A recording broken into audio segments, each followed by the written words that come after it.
I have borrowed from the Halo Trust. This is something that a person clearing mines might wear. And I'm so curious if you can still hear me if I've got the visor down. I plan to be in Ukraine. I've been twice, and I'm going to go a third time in the spring. I get, courtesy of Halo Trust, I get to go to mine clearing school, and I'll write about it. And I'll tell you a little bit more about that later. But first of all, since you're all here, if you're a member of the working press, raise your hands, please. Okay, all of you who raised your hands, I bet you're going to be fascinated by our speakers. I think everybody else will too. It's been arranged with the hope that you get stories out of this, because we're going to learn first about what the largest, oldest, possibly most effective mine clearing organization is doing about mine clearing in Ukraine. Our next speaker has the fabulously important and consequential job of figuring out how the State Department spends $89 million in Ukraine on mine clearing.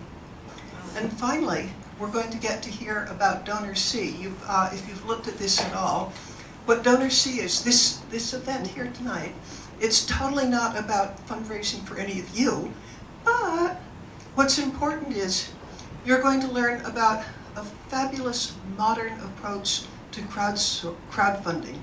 It's high-tech, it's innovative, and as you'll hear later on, the organization Donor C, for every 100 people who apply to be on their platform, they only accept 10. You'll hear more about that in a moment. But, and then we're going to wrap up. We will hear from the chairman of the board of the Association of Foreign Press Correspondents, who's also one of the dearest people in the whole world. But let's start off with Chris Whatley. Now, I want to explain how it happens that you're here. You may not even know this. When I was in Ukraine, I became very aware from many sources of the absolute evil and terror and even the post-traumatic stress syndrome that comes about if you are in an area that's mined. I mean, your kids go out to play, you don't know if they'll come back with missing a foot. Okay, so I knew that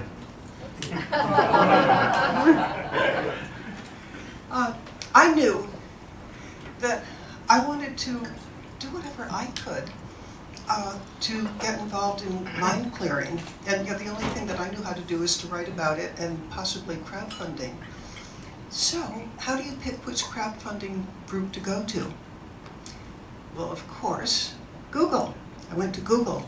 I found in several hours, I found 5 organizations that did mine clearing in Ukraine. I didn't think that was a large enough sort of field to go to. So, I went to ChatGPT. And in like 30 seconds, they came up with 65 choices that we're doing mine clearing in Ukraine. And I won't bore you with how I narrowed it down, but I will tell you that the final 16, I asked people in Ukraine and elsewhere who had some knowledge of the problem of mine clearing. And I asked them, tell me your top, of this list of 16, what are your top 3? And in some cases people only put 1, but in all the others on the list was the Halo Trust. And you are about to hear from Chris Whatley, who will tell us about the Halo Trust and whatever you want this audience to know about it. Well, thank you, Mitzi. Sorry about that. And I had no idea that part of our journey into your circle of relevance goes through GPT. I'm glad that we made it into that universe. As Mitzi mentioned, I work for the Halo Trust, which is the world's largest humanitarian mine clearance organization. We have 12,000 employees in 30 countries. My job is I run the American arm of what is an Anglo-American organization. And all I want to do is touch upon a couple of things. First of all, I think we do need to touch upon a better multilateral moment, in that we're going through a bad one right now. We've just had the Russians suspend participation in START. It seems like everything in the arms control space, if it exists, it's going south. if you think back to that better moment, which is perhaps the only moment that any American or anyone in most places of the world thinks of if they think of mine clearance at all. If you think of the moment of Diana in a minefield in Angola in August of 1997, so just over 25 years ago. If you think of that better moment, you realize that we've traveled a long ways since then. And I think it's important to remember that there's still good things that happen in the multilateral system. I mean, many of you have probably been on stakeouts of the Security Council, and if you're looking at the speaker, behind you is an exhibit to the Ottawa Convention itself. In fact, there are a couple of those around the Secretariat building. It's a reminder that there are good things that can happen in the multilateral system because of leadership. But I do think it's important to pull back from that good moment and remind people why we're in this bad moment for my world, for this narrow universe of landmine clearance that is our raison d'etre as HALO. And that's that although huge things were accomplished, there are untold numbers of people who are living a life of safety and dignity because that convention was created, because the world came together and created a global norm against the use of landmines. They've still found their way back into the horror of our existence right now. And that's really happened for three reasons. First, just getting rid of them takes a long time. You know, when Princess Diana was making her big global splash, we were talking about it would be 100 years to get rid of this problem without global action. Well, global action came, but still in places like Angola where she was, there are still kids dying from landmines, and they still will for another 10 years or so. It just takes time. The world came together, they invested. We've narrowed those long lines of time it takes to clear, but it takes time. That's one. The second is there's this new do-it-yourself DIY horror that's come into our universe that anyone who's been covering Iraq or Afghanistan for the last 20 years knows that improvised explosive devices have become a factor of life. So regardless of any treaty banning a device, people have found ways of creating those same kind of devices themselves. So for us, we still have 3,000 employees in Afghanistan. We cleared 2,000 IEDs last year, in the time since the fall of the Ghani government. So you still have these other horrors that are capable of being improvised by someone with nothing more than some common farming implements and farm chemicals and a recipe on the internet. That's number two. Number three is, although the Ottawa Convention created a global norm, it didn't create a universal norm.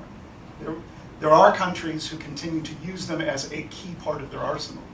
And one of those countries is the one that's on everyone's top of mind. Russia uses them as a key part of their arsenal, but it's not just Russia. There are as many people who will die in the next year in Myanmar as there will in Ukraine, because Myanmar is another one of those countries that manufactures them, uses them as a core part of their arsenal. So those are the three things that even though we achieved this great multilateral moment and the horror has been reduced significantly, and it remains one of those great achievements of the disarmament system, it's still back in our life. And that brings us to Ukraine. So for HALO, we've been working in Ukraine since 2014. Everyone in this room knows that the war has been going on a lot longer than February 24, 2022. We were clearing in the Donbass, so our major areas of operation were Kramatorsk, a place right near Bakhmut in the news right now, and Mariupol, a place that was flattened and a horror. We had 400 employees on February 24th of last year. Basically, within 2 weeks or so, all of our areas of operation were either taken over or threatened. So we had to reconstitute all of our operations. We luckily got out most of our equipment. Some of it was captured. But we're able to move about 250 of our staff to Kyiv, and then something positive happened. The same thing that everyone spent much of last year reporting on.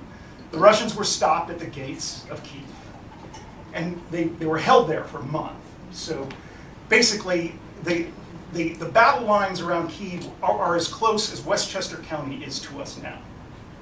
Right there, right in the suburbs, and it held for about a month. And in that month, you basically had defined battle lines and fortifications along them. And that's when significant mine laying took place. So fortunately, the Russians, after about a month, pulled back, not just out from Kyiv, but from the 3 northern oblasts, all the way back into Belarus, all the way back into Russia. So ever since then, ever since the moment they pulled out, the vast majority of our efforts have been clearing in those suburbs around Kyiv, in those other provinces, other oblasts, further to the north, all the way towards Kharkiv. We have 650 employees right now, so basically we lost about half of our staff in the fall of areas around the Donbass, had to triple our staff over the last year. We'll have twice as many more by the end of this next year, just because there's that much work. And right now the majority of our work is in those areas around Kyiv, right in Bucha and Irpin and Bovary, all the places that do get coverage. But increasingly where we're scaling up is in Kharkiv and in the south. So that's the context, that's what we're doing. Where I would leave it, because I want to turn it over to the State Department, which it's important to remember that there are good things that happen in this space, not just the history of that great multilateral moment, but really over the last 20 years, the State Department has consistently increased its funding for mine clearance. It's something that has survived changes in administration. Resources went up in the Trump years, they're going up in the Biden years, they went up in the Obama years. So there are good things that happen, good areas of US leadership. And I want to turn it over to them. But I hope that this community, the working press, will continue to focus on the need for greater attention on this issue. Not just the challenge of clearing landmines themselves, because the level of contamination in Ukraine is like nothing we've seen, not in this century. And you'd have to go deep into the 20th century to find it. I mean, the area that is suspected of being contaminated, when I started talking about this 3 months ago or so, I would say it's the size of Florida, because most Americans can picture Florida in their head. Well, it's larger than that now. Now it's the size of the United Kingdom, including Northern Ireland, the whole thing. It needs this level of attention. But also the work that we do, the work that our staff, who, our staff are 99% Ukrainians. They are, women whose husbands are serving on the front line. They're war widows. They're increasingly a female workforce. The work that they do is essential for enabling the restoration of Ukraine as the breadbasket of the world, of all the other kind of enabling activities that are required to bring Ukraine back economically and to the role it plays as an indispensable provider in the international system. All that needs attention. And I would say there's a lack of a focus on the need for greater synergy, particularly between agricultural restoration and landmine clearance to enable it. So those are things that we'd love to speak with in the question side. Michael?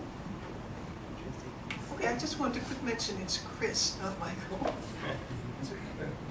But Michael Tirre, who has the fabulous job at the State Department in the Bureau of, Political and Military Affairs.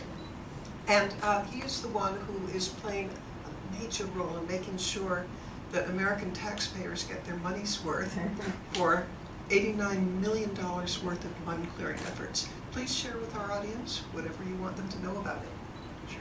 Thank you, Mitzi. I actually have notes because I'm in the government and everything has to get approved beforehand. It also means that you're safe against me talking significantly over time. But good evening, everyone. As Mitzi said, my name is Michael Tirre. I have the privilege of serving in the State Department's Office of Weapons Removal and Abatement in the Bureau of Political Military Affairs, which is responsible for overseeing our humanitarian demining assistance to Ukraine. In August, we announced $89 million to support life-saving demining operations in Ukraine, building on the projects that we already had in place since Russia's initial invasion in 2014. That amount actually increased to $91.5 million after we identified additional funding. Over the past year, I've had the privilege of working closely with key partners such as the Halo Trust to translate this funding into tangible activities that protect civilians, restore infrastructure, and set the stage for Ukraine's recovery. Chris did a good job describing the pressing humanitarian challenges posed by landmines and other explosive remnants of war, caused, of course, by Russia's aggression. Just to reiterate the massive scale of this problem, 174,000 square kilometers, nearly 1/3 of Ukraine's territory, may be contaminated with landmines and other explosive remnants of war. That's 220 times the size of New York City. Already, government of Ukraine demining and explosive ordnance disposal teams have found and destroyed more than 500,000 explosive hazards in areas liberated from Russia's forces. These explosive hazards are in people's homes, gardens, parks, power stations, grocery stores, roads, hospitals, schools, and farms. According to the government of Ukraine, as Russia's forces retreated from northern Ukraine, they left behind booby traps and improvised explosive devices in people's washing machines, car trunks, hospital beds, and even in toys and shiny objects to deliberately attract children's attention. The horrific use of improvised explosive devices by Russia's forces in Ukraine is reminiscent of ISIS tactics in Iraq and Syria, where ISIS terrorists sought to inflict as many civilian casualties as possible and make people afraid to return home. It follows Putin's broader strategy of trying to break the will of the Ukrainian people by causing as much suffering as possible.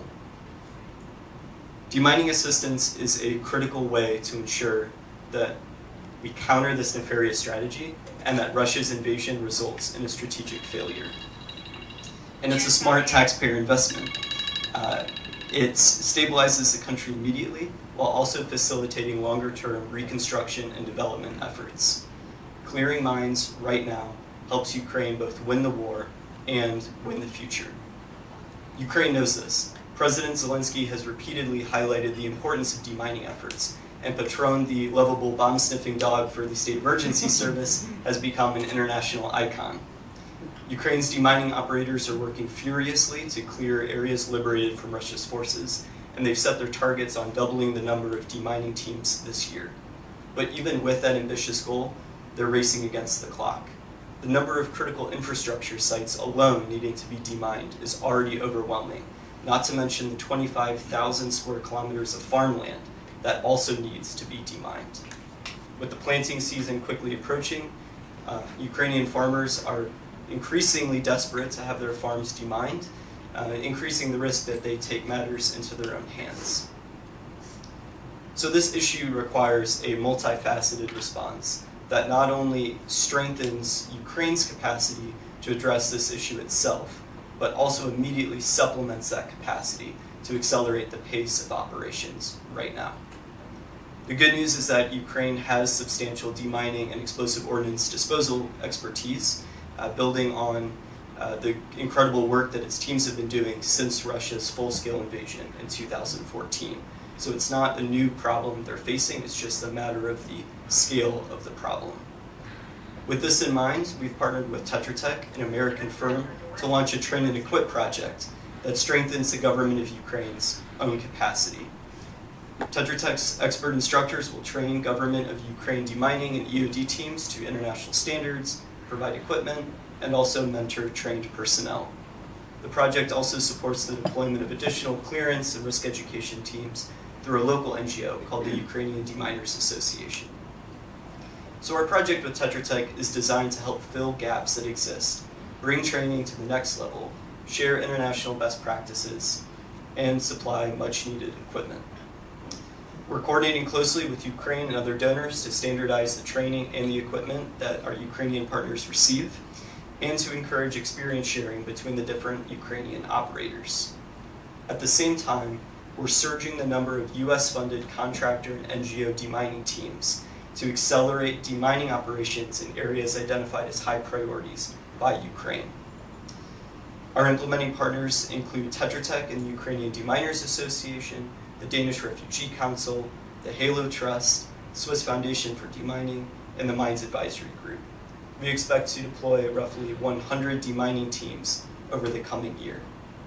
These teams will have different specializations, from manual demining to mechanical demining, with the machines that many of you have probably seen pictures of in the news, non-technical survey teams that work to find where the landmines are, and also explosive ordnance risk education, which is incredibly important to teach civilians how to recognize, avoid, and report explosive hazards. What I want to underscore to all of you is that these teams are an additional resource to help the government of Ukraine in its own demining efforts. The National Demining Authorities certify their technical expertise, they approve their deployment to specific areas, they monitor them in the field, and they collect detailed information on the land that they clear and the number of hazards they find and remove. This is, in other words, an integrated approach that augments Ukraine's own capacity and acts as a force multiplier. And also, the vast majority of staff employed under these projects are Ukrainian citizens who are courageously stepping up to help their own country recover and rebuild. And our assistance is at work right now. We've already supported survey and clearance efforts in liberated areas of Kyiv, Chernihiv, Sumy, Kharkiv, and most recently Mykolaiv oblasts. So that's spanning northern, eastern, and southern Ukraine, using manual and mechanical teams, largely focusing on agricultural tasks. We've also provided explosive ordnance risk education to more than 18 million Ukrainian civilians, teaching them, again, how to recognize and avoid these hazards. This is through a digital campaign using ads on social media, but we've also provided more than 1,000 in-person sessions in hard-hit areas. And finally, prior to the full-scale invasion, we trained and equipped several Government of Ukraine demining teams with the State Emergency Service. These teams have reported clearing more than 11,000 hectares and 49,000 explosive hazards since the full-scale invasion. So let me wrap up by saying that the United States is not doing this alone. The number of other donors in this space is astonishing. Nearly 30 major donors spanning Western Europe to the Nordics and Baltics, the Balkans, Latin America, and Asia, plus robust participation from the private sector. You have companies, foundations, crowdsourcing initiatives. As in so many other areas, the world has stepped up to help Ukraine in its demining efforts. Tragically, though, this problem will persist long after the conflict has ended. More than 100 years after World War I, millions of artillery shells continue to endanger farmers in northern France and Belgium in what has been termed the Iron Harvest. The United States is still working to remediate World War II-era unexploded ordnance in the Pacific and also Vietnam War-era ordnance in Southeast Asia. Just 2 weeks ago, a 550-pound bomb exploded in the UK from World War II, thankfully without any civilian casualties, or any casualties in general. So Ukraine will have to tackle this problem and face this problem for decades after the war is over. But the international community's attention to this issue and Ukraine's prioritization of it means that we're on the right track. Our investment in this right now means that we'll continue to pay dividends long into the future and also gives the Ukrainian people another reason to hold on to hope. Thank you.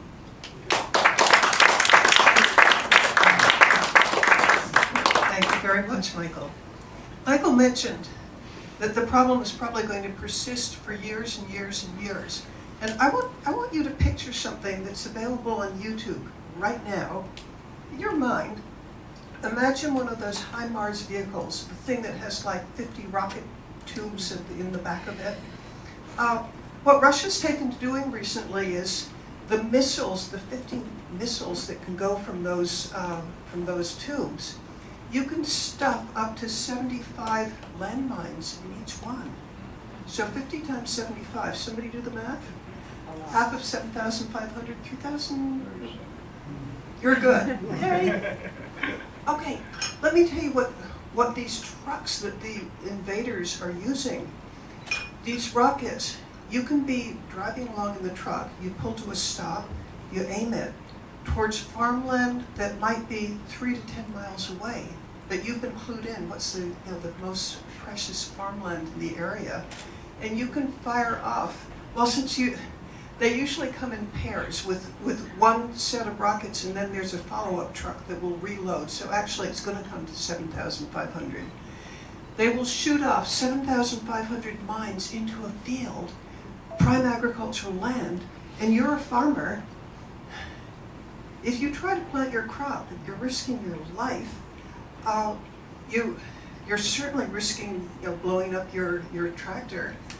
And maybe you can find 1 or 2 mines, but what if there are thousands of mines in your fields and in your neighbors' fields. And the tragedy for this is, the farmer's probably going to go bankrupt because he can't farm and he can't pay his bills. It's bad for the whole country of Ukraine because a lot of their income as the breadbasket of Europe, or the breadbasket of the world for that matter, a lot of the income that keeps Ukraine afloat is just being robbed from them. And then there are major, very populous countries in the world that depend on the food that Ukraine provides. Our ability collectively here to join together and do something about it can make a difference on so many different scales, whether it's the individual, the country, or the world. Which brings me to our next speaker, who is, you're about to hear from Owen O'Doherty. And what I find most special about you, Owen, is your background from University of Kent. Cork. Sorry. Close. Yeah, but we're still friends, and you love me anyway, right? Yeah, because I'm going to get names and everything else wrong, but so what? But what I consider just amazing about you is you have a deep technical background, understanding of technology, and getting things done. But on top of that, enormous heart for trying to make a positive difference in the world by using technology and vision. And tell us about what I take to be an exciting new form or approach to crowdfunding, which is DonorSee. Thank you. Thank you, Mitzi, and hello everybody. As Mitzi has probably revealed, my name probably reveals it even more. I'm not from these parts originally. I'm from Ireland, as you can probably tell from my accent. I'm probably not the first Irish person to set foot in New York, I would say. And I came into the city last night, and actually I'm CEO of DonorSee, and we're DC based. We're based in just outside DC in Virginia. But I came into New York last night, and it was a pleasant evening yesterday. Today was quite cold. Yesterday evening was quite pleasant, and I took a walk around, and I was amazed by the MacDades, the O'Grady's, the Duffys on buildings, and a lot of pubs as well, I have to say. A lot of pubs, but national stereotypes aside, there's, I was down in Times Square, and I saw a statue of Father Duffy. But anyway, it got me thinking about the Ukraine and some of the parallels between the history of my country and the Ukraine. We came from a war-ravaged country. We had famine. Of the population of 8 million, 1 million died from famine. About another 2 million immigrated, and they all immigrated primarily to the U.S. So it got me thinking about the generosity of spirit, both on an individual basis, but also on a communal basis of the American people, taking in hordes. And I'm sure everyone around the audience here, as well as their own background they came from originally, whether it's from Europe, Asia, Africa, etc. But it really compelled me to think about the generosity of spirit of the US people, but also what a community can do when you bring them together. And that's kind of what we're doing with DonorSee. So DonorSee, just to give you a little bit of the background of it, it's a humanitarian crowdfunding platform. But it goes much beyond that.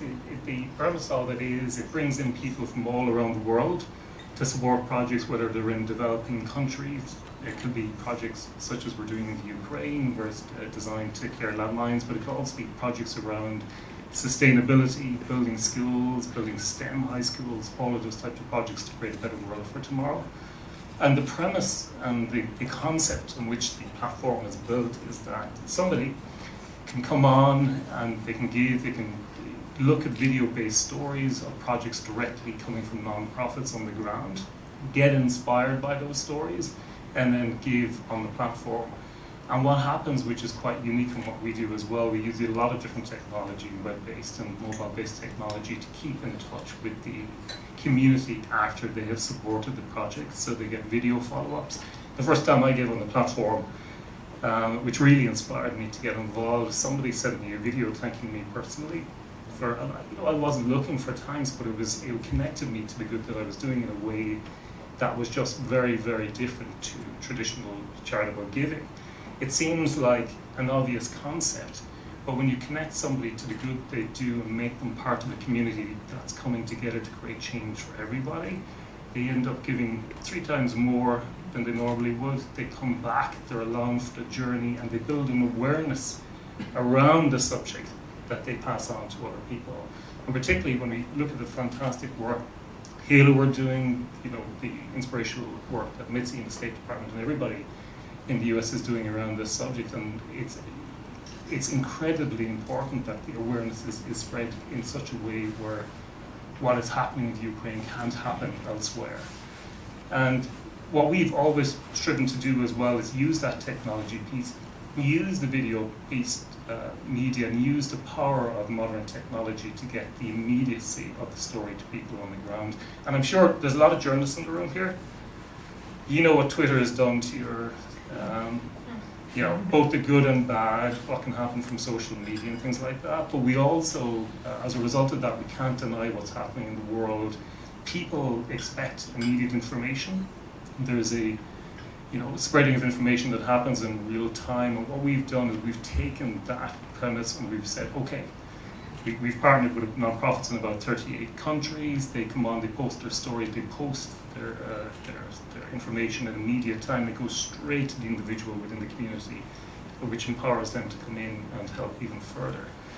And, you know, it's a community, we have a grand vision. We want to create a global platform of people that have come together to change the world and do it at scale. So it's not designed to replace the traditional way of charitable giving and charitable, you know, whether through grants or DAFs and foundations and things like that. But what it is designed to do is to open up to and inspire people who wouldn't have necessarily considered themselves donors in the first place. And it's having an incredible effect. We're growing like gangbusters. And we're growing on the basis of the fact that people just want to get involved, they're inspired to get involved, and we're living in the most socially conscious time in history. So we're all about justice, we're all about transparency, we're all about immediacy, and we're incredibly delighted to be helping Mitzi and supporting the work that's being done by Halo. We also have many of our team as well based in Ukraine, between Lviv and Kherson. You know, I've been on calls quite often over the last year where somebody has to come off a call due to an air raid siren going off. It kind of hits home just the level of impact that that has on everyday lives, the mental impact.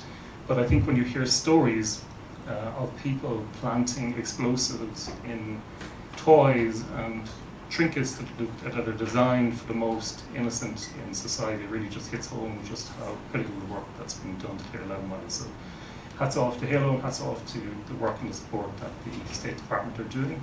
And thank you very much, everybody. Thank you so much. Yeah, and I intend to be part of the Donor C communications because, as I've mentioned, Halo was kind enough to invite me or allow me to be part of mine clearing school in Ukraine. And I expect to get lots and lots of information to share with people who donate to Donor C Ukraine. I wanted to wind it up with somebody who's a fabulous friend, but on top of that, you're going to be in the presence of just an amazing woman. Among her specialties is she's, can you even believe this, a strategist for the UN. She has so many attributes that in her career, whether it's international or whether it's human trafficking, I totally recommend that everybody listen carefully to every word she has to say. However, I did tell her that her job was to thank people. Come meet Nancy Perdue. Thank you, and I will say, if I could, my favorite job is to be a treasure hunter. And when I found Mitzi, I had found a golden treasure. She came out of an introduction, and Mitzi had decided that she wanted to be engaged, but when Mitzi gets engaged, she gets engaged 1,000%. And so your idea at the time was to have a few people donate some valuable jewelry, put the jewelry up at auction, and use that money to do something that is significant and very valuable. It morphed as Mitzi learned more and more about anti-trafficking, became focused on it a lot, and the auxiliary issues that it surrounded. She has taken upon herself to fund things from her most personal belongings, and I will say I've never seen a person who is as dynamic, determined, deliberate, and successful. So thank you, Mitzi, for making this evening. That's my brevity. Actually, I wanted you to thank them for coming. Well, thank you all. Thank you all for listening. Thank you all for being here to learn and to help disseminate the information. Goodness, that was unexpected, but of course I gobble it up. Everybody, we have a little teeny tiny, it's not a swag bag, it's a swag item. You'll find over there. And what we could have done is we could have served your wine in the glass, but I thought it would be easier to take home if you just grab one or two as you leave. But they're kind of fun, and the batteries, I tried, they last 13 days. You can turn them on and off from here, and be sure you take one. And, well, I will thank you for coming. This is an important subject, and I'm glad and appreciative that you took the time to come. And I want you all to join me in some applause for our speakers.